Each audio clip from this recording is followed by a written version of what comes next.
The medical laboratory explodes one day and Celia Lumley and I are stuck in the fire together.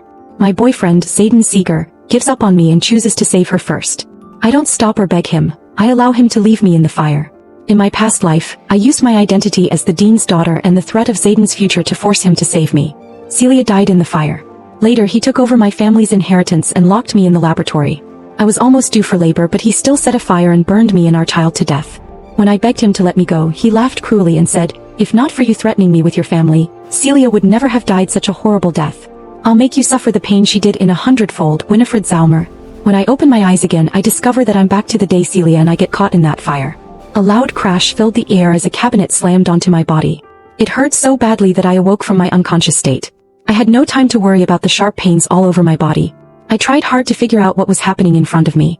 Yet the dense smoke in the air choked me and left me unable to open my eyes. I could only cover my mouth while coughing aggressively. That was when waves of pain stirred in my lower abdomen. I instinctively shielded my stomach with my arms. "My baby, hang in there." Much to my dismay, my stomach was flat, even though I was due to deliver my baby soon. How did that happen? Before I could comprehend things, I heard a panicked voice beside me. The person shouted, "Celia? Celia, are you all right?" Why did that voice sound so familiar? Then Celia Lumley's frail voice rang out, "Save me, Xaiden."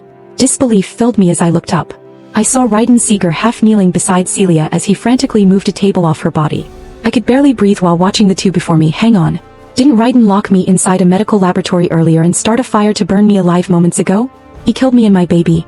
That thought caused me to curl up in misery and my entire body trembled uncontrollably. My colleague, Serena Wagner, was at the door to the medical laboratory. She screamed at the top of her lungs saying, "Have you lost your mind, Xaiden? You should rescue Winifred first. She's your girlfriend."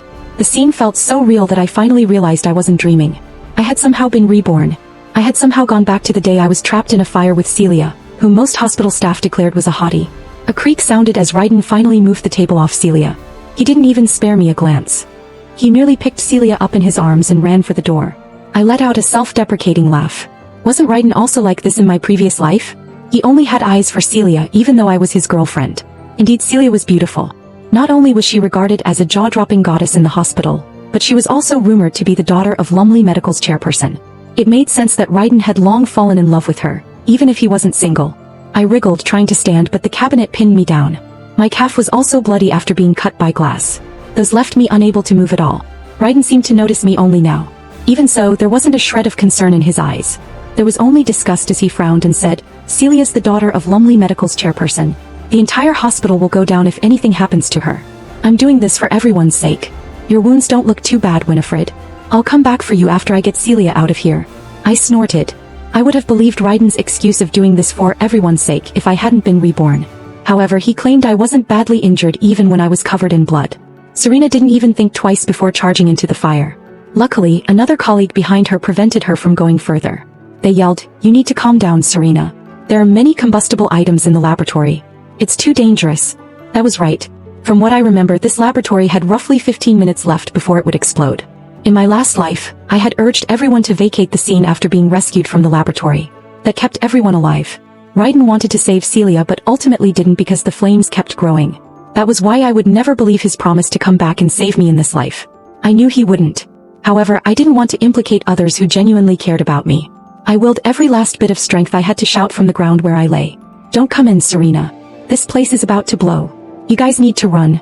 Xaiden was still heading out with Celia in his arms, but he paused when he heard my words. He looked back in disbelief at me. All warmth left his eyes as though he were looking at a stranger. "How am I now realizing you're so sly, Winifred? The firefighters will be here and can control the flames in half an hour. What will our colleagues think of me now that you're saying this place will blow up? Can't you be a little more considerate like Celia?" His hypocritical words angered me so much that I scoffed. "Why didn't you say I was sly when you slept with me, then?" Upon seeing the situation, Celia tugged at Xaiden's collar and spoke feebly, "Xaiden, it hurts." Xaiden's eyes left me once he heard Celia's voice.